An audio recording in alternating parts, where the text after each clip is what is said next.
আসসালামু আলাইকুম। যারা স্বাস্থ্যকর এবং পুষ্টিকর পুডিং বানাতে চান তারা আমাদের এই ভিডিওটি দেখবেন। এখানে আমার লোক সংখ্যা কম হওয়ায় আমি হাফ কেজি দুধ নিয়ে নিচ্ছি।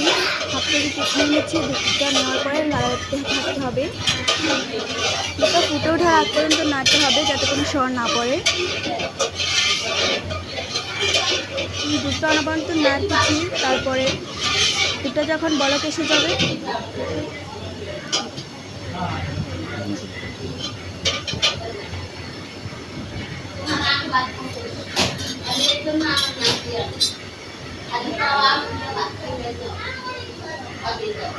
আমার হাফ কেজি দুধ খাটিয়ে আমি অর্ধেক করে নিয়েছি। আমার দুধটা খাটাতে প্রায় 8 ঘন্টা সময় লেগে গেছে।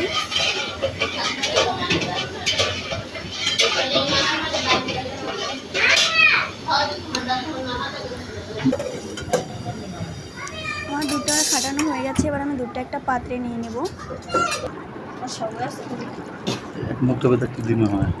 একটা বাটিতে আমি দুধটাকে ঢেলে নিলাম। এরপরে দুধটাকে আমার হাত দিয়ে চামচ দিয়ে নিয়ে ঠান্ডা করতে হবে। যে কারণে দুধটাকে সর পড়তে দেওয়া যাবে না, তাই দুধটা ঠান্ডা করার জন্য রেখে দিলে দুধটার উপর সর পড়ে যাবে। তাই এটাকে নেড়ে ঠান্ডা করতে হবে।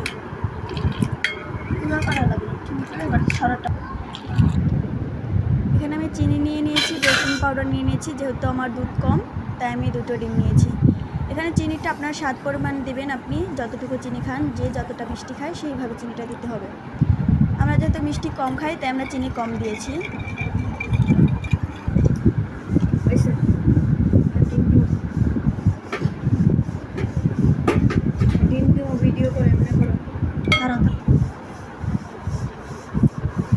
এবার আমি স্বাদের জন্য হালকা একটু নুন দিয়ে দিলাম। নুনটা আপনারা দিলেও হবে, না দিলেও হবে। এরপর 2টো ডিম আমি নিয়ে নিচ্ছি।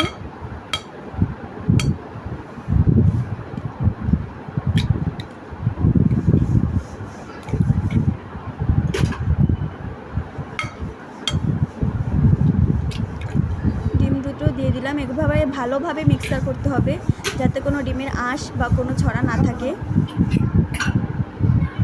কোনো দলা বা চাকার মতো যেন না থাকে। তাই ডিমটাকে ভালোভাবে মিক্সার করতে হবে। এখানে আমি একটুখানি বেকিং পাউডার নিচ্ছি, কারণ বেকিং পাউডারটা দিলে একটু ফুলে।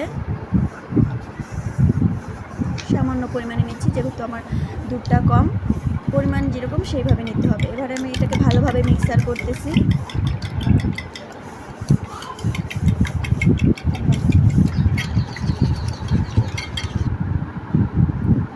খুব সহজেই পুষ্টিকর খাবারটি বানিয়ে নেওয়া যাবে। এবার দেখুন, আমরা একটি পাত্রে চিনি নিয়ে নিচ্ছি। যেহেতু আমার এখানে পুডিংয়ের বাটিটা কেনা হয়নি তাই আমি টিফিন কারি বাটিতে করছি।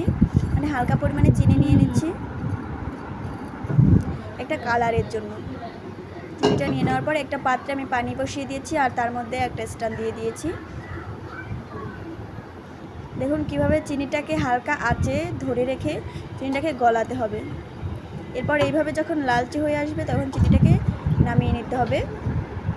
এরপর এটা ঠান্ডা হয়ে গেলে আমার মিক্সারটা এটার মধ্যে ঢেলে দিতে হবে। মিক্সারটা এটার মধ্যে সম্পূর্ণভাবে ঢেলে দিবেন।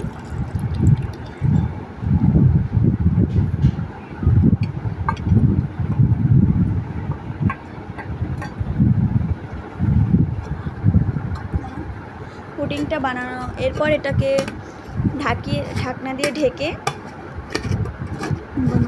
গরম পাত্রের মধ্যে দিয়ে দেবেন। 1 ঘন্টা পরিমাণ মতো এটাকে ফুটাবেন, যাতে মিডিয়াম আছে, যাতে বাটিটার উপর পর্যন্ত পানিটা না উঠে যায়। মিডিয়াম আছে এটাকে ফুটাতে হবে 1 ঘন্টার মতো। পুডিংটা খুবই মজাদার এবং খুবই স্বাস্থ্যকর, অনেক উপকারী। আর খুব অল্প পরিমাণে আর অল্প আইটেমেই পুডিংটা বানানো যায়। শুধু দুধ, চিনি আর হচ্ছে ডিম। বেকিং পাউডারটা দিলেও চলবে, না দিলেও চলবে। আপনাদের চাইলেও দিতে পারেন আর না চাইলেও হবে। আমার হয়ে গেছে 1 ঘন্টা পর আমি আবার নিয়ে আসলাম। এরপর আমি এটাকে নিয়ে নিচ্ছি। আস্তেভাবে সাবধানে উঠাতে হবে। নামিয়ে নিচ্ছি। এবার ঢাকনাটা খুলে দেখছি কিভাবে রয়েছে ভিতরে পুডিংটা। দেখুন খুব সুন্দর হয়েছে। উপরের আকৃতিটা দেখতে, নিচের আকৃতিটা আরও সুন্দর হবে।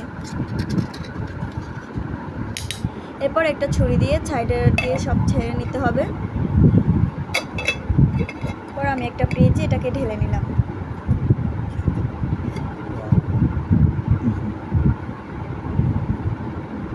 দেখুন মাশাআল্লাহ কত সুন্দর হয়েছে পুডিংটা দেখতে।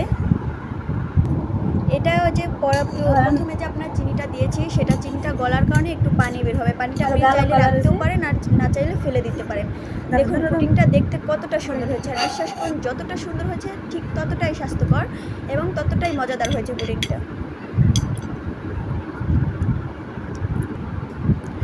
এবার পুডিংটা পরিবেশনের জন্য তৈরি, এবার আপনি খেতে পারেন।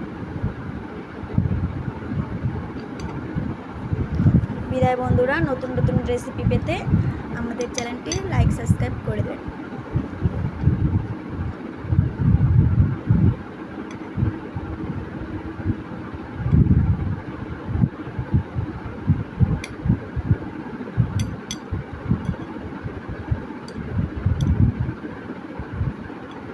Şey